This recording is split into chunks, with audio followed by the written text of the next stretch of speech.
샬롬, 평안하신지요? 이제 버팀목교회 예배당 공사가 설계를 마치고 시공을 앞두고 있습니다. 계속해서 그리스도의 몸된 교회를 위해서 또 기도함으로 감당해 주시면 감사를 드리겠습니다.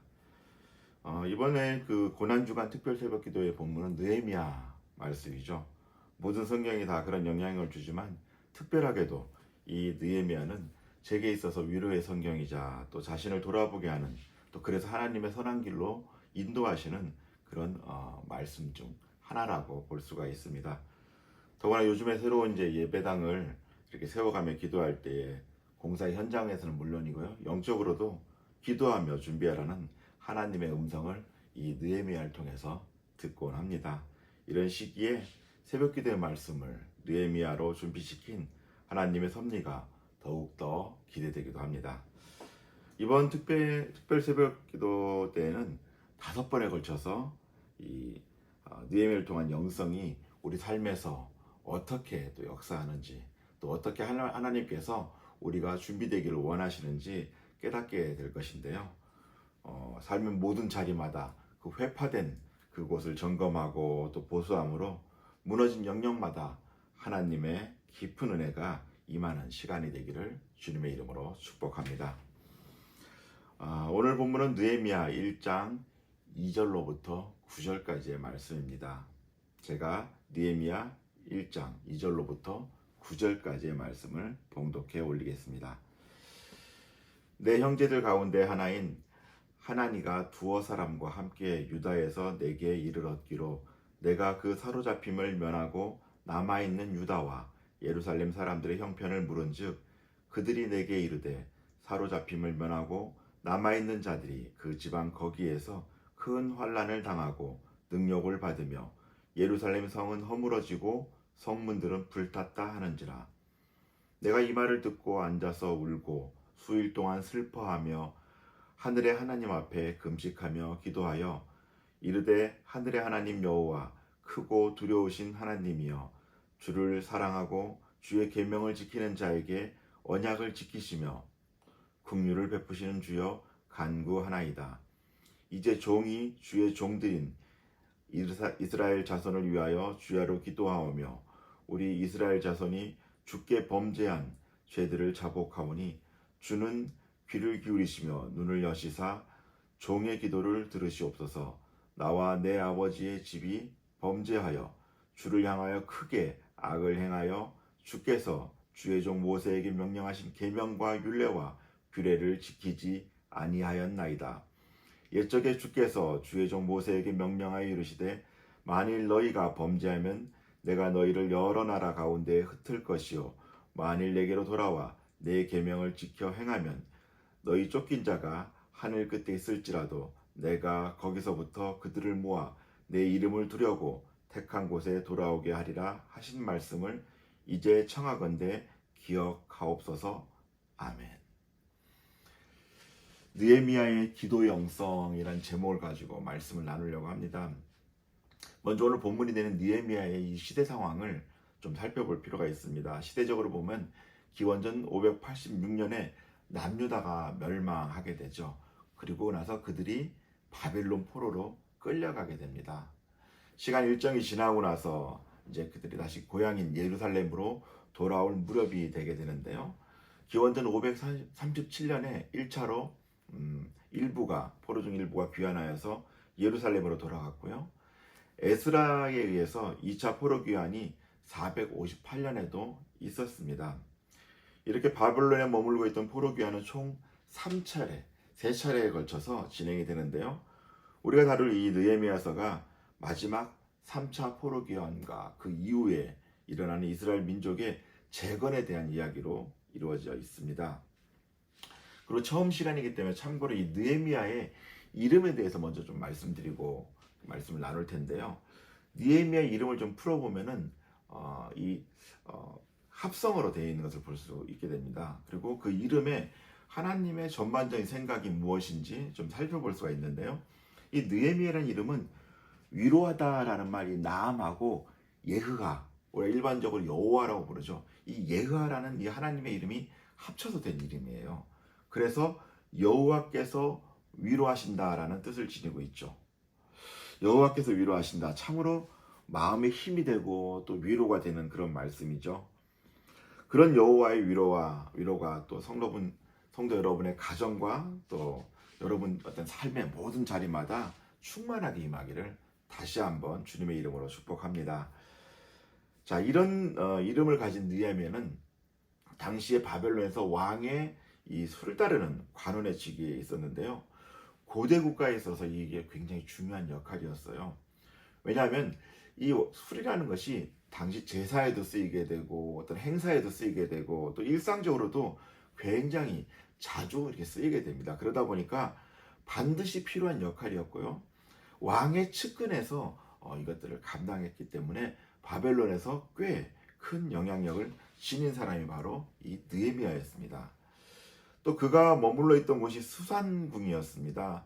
이 바벨론의 이 중심의 도시였죠, 수산궁은. 그리고 굉장히 번화한 곳이었습니다. 무역도 성행했고 꽤 번화한 곳의 하나였죠.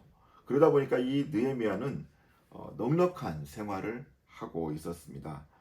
그런데 그가 이곳에서 지내다가 자신이 조상들의 고향이었던 예루살렘을 떠올렸던 것이죠.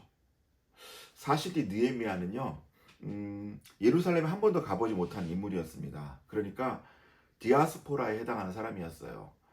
외국에서 태어난 재외동포였다는 것이죠.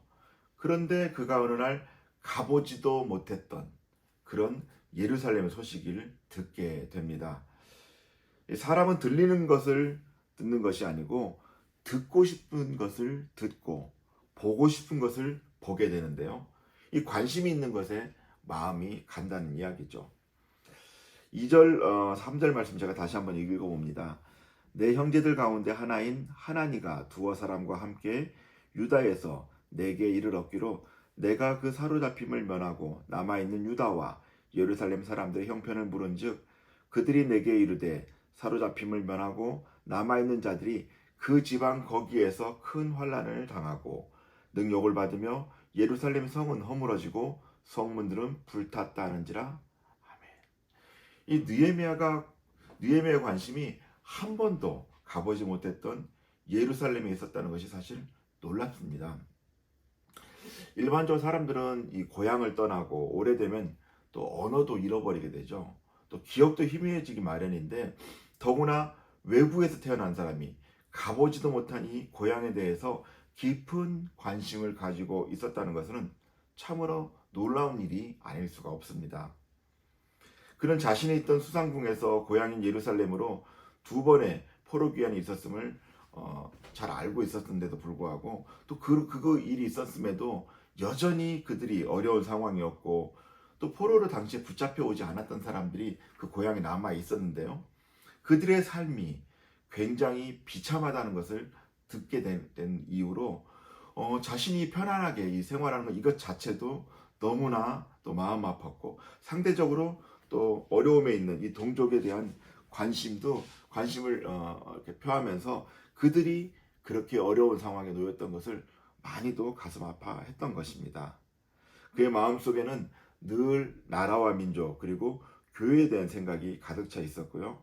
무엇보다도 하나님께서 자신을 필요로 하는 곳이 어디인지 하나님의 시선이 어느 곳에 머무르고 있는지가 그의 가장 큰 관심사였던 것입니다. 우리의 모습도 이와 같아야 되죠. 내가 있는 곳에서 난 그저 평안함을 누리고 있다고 하나님의 필요를 묵인하고 있어서는 안 됩니다.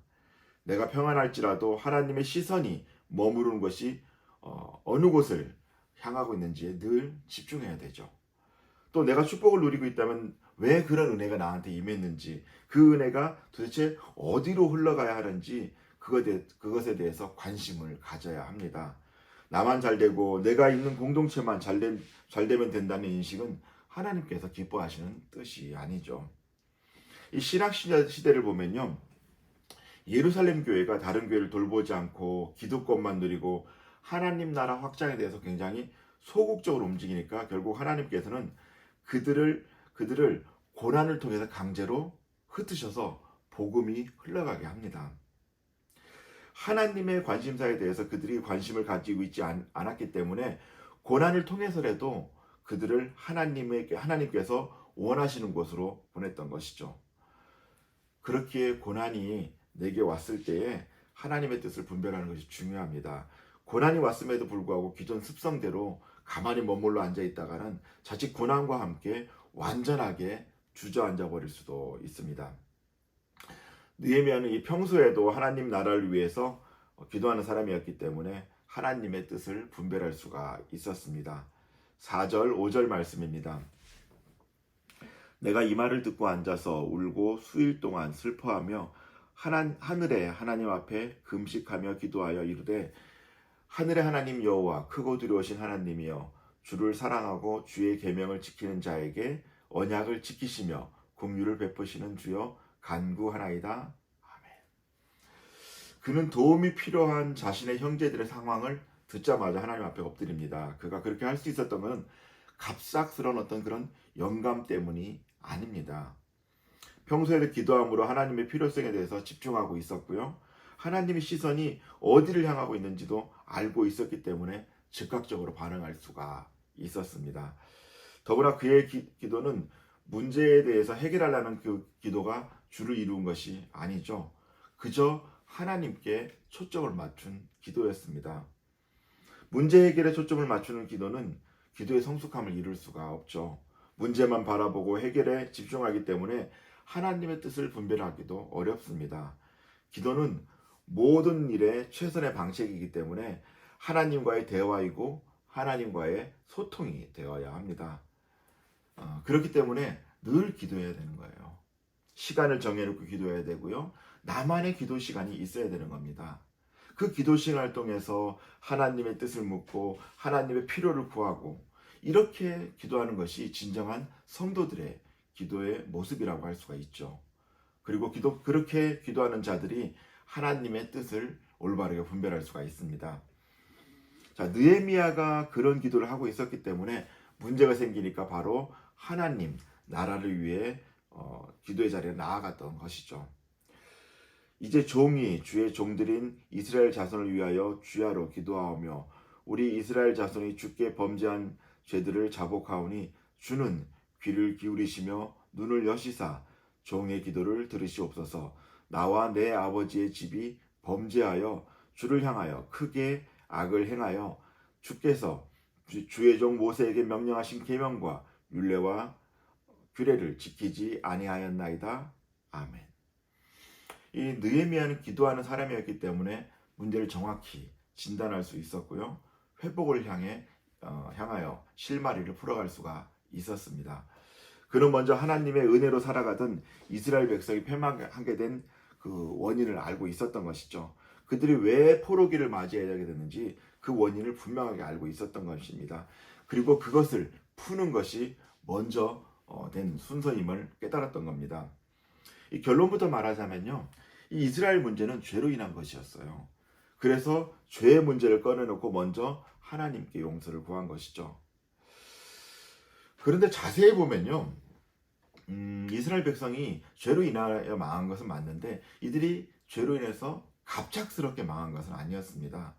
이 성경을 보면요. 오래전부터 계속해서 이런 징후가 나타났었어요.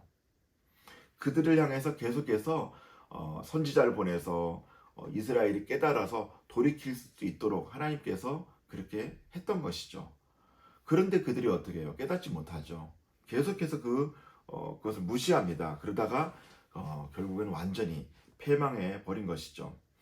느헤미야가 그런 사실을 알았기 때문에 하나님의 마음을 먼저 만져드리기 위해서 금식까지 하면서 이렇게 전심으로 민족을 위해 회개의 자리로 나아갔던 것입니다. 마치 이 모습을 보면 그렇죠. 우리의 죄를 위해서 자신의 목숨을 내어놓고 하나님과 우리를 화목케 하신 예수 그리스도를 연상케 하죠. 우리의 현재 삶의 자리도 한번 돌아볼까요? 지금까지는 나의 삶이 순조로운 상황이었는데 문제가 발생하였다면 그런 문제가 생기게 된 원인을 제대로 알고 처방하는 것이 중요합니다. 그리고 그것을 점검하다 보면은 대부분 내가 생각한 것보다 이미 오래전부터 현재 상황으로 떨어지고 있었는데 내가 미처 깨닫지 못했음을 알게 됩니다. 이미 하나님의 뜻이 있었는데 나의 기도가 하나님과의 대화에 초점을 맞추기보다는 나의 문제 해결에 초점을 맞추는데 급급하여서 하나님의 뜻을 놓치고 지금까지 왔음을 깨닫게 되는 것이죠. 결국 방향을 바꾸지 못함으로 인해 문제는 점점 더 확산이 되게 되고 정작 하나님 뜻과는 무관한 일에 마음을 빼앗김으로 인해서 하나님께서 주시는 이 형통함이 나의 삶에서 자취를 감추게 되었음을 깨닫게 됩니다. 내게 당면한 문제를 내 힘으로 풀려는 것이 아니라 하나님께 맡겨야 하는 일인데 내가 내 힘을 의지해서 무엇인가를 해결하려고 하다 보니 그것이 습관처럼 굳어져 버린 것입니다. 자, 이제 느헤미야는요, 이스라엘과 하나님과 맺었던 언약을 상기시키며 하나님께 긍휼을 구하고 있습니다. 옛적에 주께서 주의 종 모세에게 명령하여 이르시되 만일 너희가 범죄하면 내가 너희를 여러 나라 가운데에 흩을 것이요 만일 내게로 돌아와 내 계명을 지켜 행하면 너희 쫓긴 자가 하늘 끝에 있을지라도 내가 거기서부터 그들을 모아 내 이름을 두려고 택한 곳에 돌아오게 하리라 하신 말씀을 이제 청하건대 기억하옵소서. 아멘.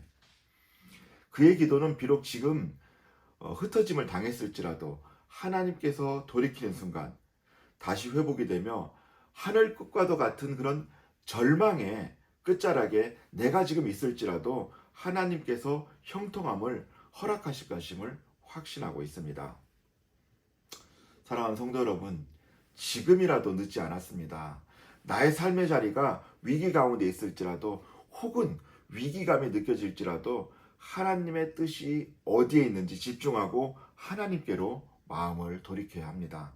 계속해서 내 문제에 집중한다고 그 문제가 풀리지는 않죠. 하나님께서 풀어주셔야 되는데 왜 자꾸 내가 그 문제를 쥐고 살아가려고 하십니까? 우리에게는 예수 그리스도가 계십니다. 모든 문제의 키를 쥐고 계시는 주님께 나의 문제를 맡기고 이제부터는 주님 안에서 하나님의 시선이 머무르는 곳으로 나의 삶의 방향을 돌이켜야 합니다. 내가 쥐고 있는 것을 서서히 내려놓고 주님께서 일하실 수 있도록 맡기시고요. 나는 주님께서 가기를 원하시는 곳으로 방향을 바꾸어야 합니다. 이것을 놓고 기도해야 되는 것이죠. 말씀을 맺으려고 합니다. 오늘 하나님께서는 느헤미야를 통해 말씀하십니다. 기도하는 사람이 하나님의 뜻을 분별할 수 있기에 우리는 늘 기도의 자리를 사수해야 합니다. 그리고 그 기도는 나의 문제 해결에 초점을 맞추는 기도가 아니라 하나님의 나라를 위한 기도, 하나님의 뜻을 위한 기도, 하나님과 대화하는 것에 목적을 두는 그런 기도가 되어야 합니다. 느헤미야는 자신이 편안한 생활을 하는 가운데서도 늘 하나님 나라에 관심을 두고 있었으며 기도의 자리를 떠나지 않았습니다. 그리고 어떤 상황에서도 먼저 기도의 자리를 찾았던 사람입니다. 문제가 생기면 그것을 기도하라는 메시지를 듣고 하나님 나라를 위해서 기도했던 사람입니다. 성도 여러분, 하나님께서는 우리와 함께 일하기를 원하십니다. 그렇기에 개인의 문제, 공동체 문제, 나라와 민족의 문제, 하나님 나라를 위한 이런 문제를 나 혼자 끙끙거리고 안고 가서는 안 됩니다. 내 힘으로 해결하려고 해서도 답이 나오질 않습니다. 문제가 생겼다면 이것을 기도하라는 메시지로 알고 하나님께 기도하는 시간을 가지십시오. 더욱 중요한 것은요, 문제가 생기고 기도하는 것보다 문제가 생기기 전에 일상 가운데 하나님과 독대하는 마음으로 기도하는 것이 좋습니다. 그렇게 함으로 시대를 분별하고 하나님의 뜻을 분별함으로 삶에서도 형통함을 누리며 살아가시는 저와 여러분이 되시기를 주님의 이름으로 축복합니다. 기도하겠습니다. 하나님 아버지, 감사를 드립니다. 우리의 삶의 가운데서 비록 어려운 일이 있을지라도 이 모든 것이 하나님의 뜻이 있고 하나님의 인도하심이 있는 줄 깨닫고 기도의 자리로 나아올 수 있도록 도와주시옵소서. 내가 누리는 형통함이, 내가 누리던 평온함이 혹시 깨어졌다면 하나님께서 원하시는 것이 무엇인지, 하나님이 어디로 나의 발걸음이 가기를 원하신지 깨닫고 즉시 돌이킴으로 그 모든 것들이 회복되는 역사를 허락하여 주시옵소서. 그래서 나의 삶의 가운데 어려움에 빠져 있는 것이 아니라, 나의 삶의 가운데 늘 고통 가운데 있는 것이 아니라, 그 고난 가운데 있는 것이 아니라, 그것을 통하여서 다시 하나님과의 관계가 회복되어지고 하나님 앞에로 나아가는 우리 삶이 될 수 있도록 인도하여 주시옵소서. 감사드리며 존귀하신 예수 그리스도 이름으로 기도드립니다. 아멘.